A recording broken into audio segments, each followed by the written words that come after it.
On Realty Buzz, we strive to keep you updated with all the latest that's buzzing in the real estate sector. I am Mansi Dave and I am going to take you through all that's making news currently. Coming on to the top stories, lower provisioning requirement will bring down home loan rates, says banks to RBI. Interest rates on home loans have come down into single digits after the latest round of cuts, but are still seen expensive by the borrowers at around 9.75%. Banks have asked for lower provisioning requirement on housing loans, saying that it will help bring down interest rates and boost demand in its struggling construction sector that has big job creation potential. The issue was discussed with the Reserve Bank of India and the government at the performance review meeting held earlier this month. The suggestion was made amid concerns over banks not passing on the benefit of rate cuts announced by the central bank. The suggestion may be discussed further. The RBI has cut its policy rate by 3/4 of a percentage point over the past 6 months, but banks have passed on less than half that reduction. They have reasoned that their balance sheet are higher rates on the government's own small savings schemes were impediments towards bringing down interest rates. A high risk weight discourages lending by increasing the capital requirement for lenders. According to existing guidelines, the risk weight allocation for individual housing loan up to rupees 75 lakh is 50%. Above that, the weight increases to 75%. Reducing risk weight is a regulatory decision. The government, however, will take steps to support PSBs, public sector banks. These loans are a secured exposure. The RBI should look to bring it down to 20 to 25% for all loans below rupees 75 lakh, which will help banks to bring down their interest rates by 25 to 50 basis points. As per Finance Ministry data, non-performing housing sector loans are very low. The non-performing assets ratio of PSBs in housing loans fell to 1.25% as on March 31, 2015, from 1.39% a year earlier. Overall, the gross NPAs for state-run banks stand at more than 5%. Interest rates on home loans have come down into single digits after the latest rounds of cut, but are still seen expensive by the borrowers at around 9.75%.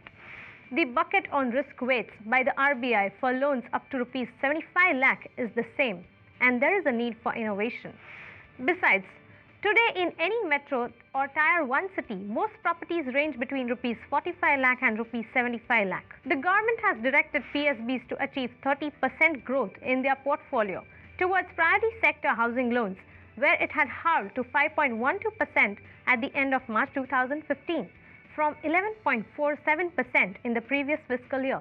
The next news says Navi Mumbai SEZ developers may face penalties for delay. While the Navi Mumbai SEZ is yet to take off, the state, through CIDCO, may seek damages or impose penalties on the developers of the SEZ and also introduce a termination clause for future. The developers failed to complete the project, missed the 2010 deadline and were giving an extension till 2012. The developers yet again failed to meet the deadline and the state refused to give further extension and the project was in limbo. Recently, however, the developers of the SEZ, Dronagiri Infrastructure Private Limited, owned by SKIL Infrastructure, Jai Corporation Limited and Mukesh Ambani's expressed interest in reviving the project and sought a fresh extension to finish it.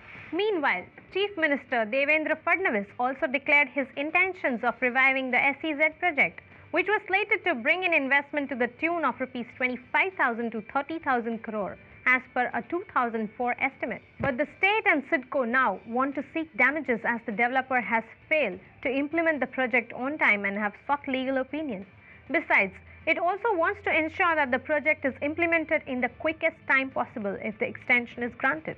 CIDCO MD Sanjay Bhatia confirmed they were seeking legal opinion on the damages and also incorporating a termination clause if the developers fail to finish the project within time. A decision is being taken at the highest level and new milestones are being considered for the project. Even if an extension is granted, we are looking at the project being completed in quick time, said Bhatia.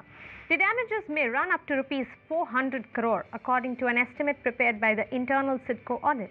However, it may be calculated after being legally vetted.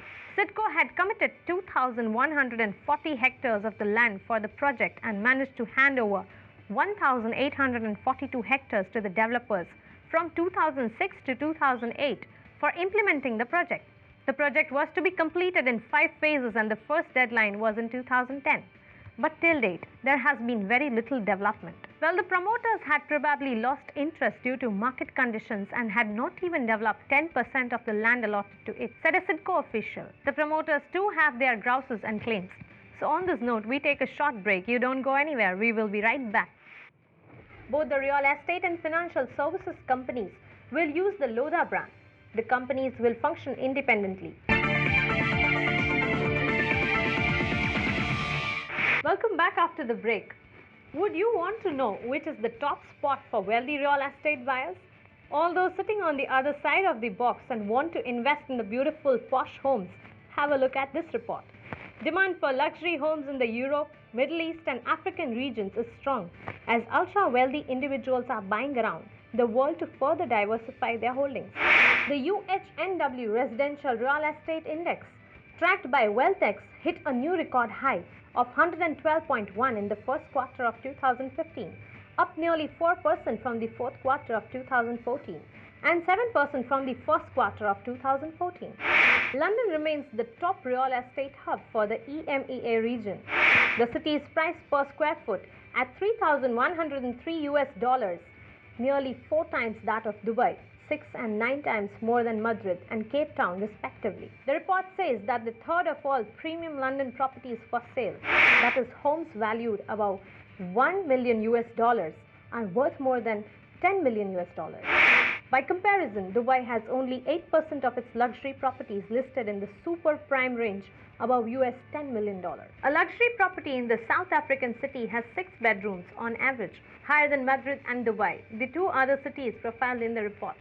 Luxury residential real estate encapsulates a core part of the identity of the super rich. As their wealth continues to grow, so will their investment fueled by flight to safety from less geopolitically stable geographies. The next news talks about Lodha Group. It says, Mangal Prabhat, Lodha's elder son to hem realty business in succession plan. Mangal Prabhat Lodha, the chairman and founder of Lodha Group, is dividing his empire into 2 clear businesses, real estate and financial services. The flagship realty business will be run by elder son Abhishek, while younger son Abhinandan will hem a foray into financial services. The new financial services venture will be engaged in housing finance, asset reconstruction and wholesale lending. Both the real estate and financial services companies will use the Lodha brand. The companies will function independently.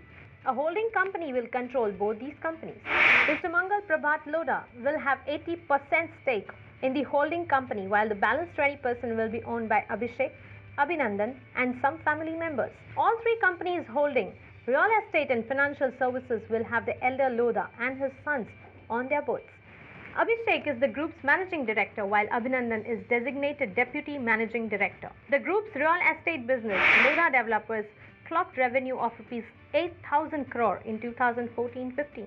Email queries regarding the restructuring and the new venture sent to Mangal Prabhat Lodha remain unanswered until press time. Abhinandan Lodha denied the existence of any such plan. Abhishek Lodha, in his email response, said, "We have no comments at this stage." Lodha Group is currently developing an estimated 43 million square foot of real estate projects, mostly in the Mumbai metropolitan region.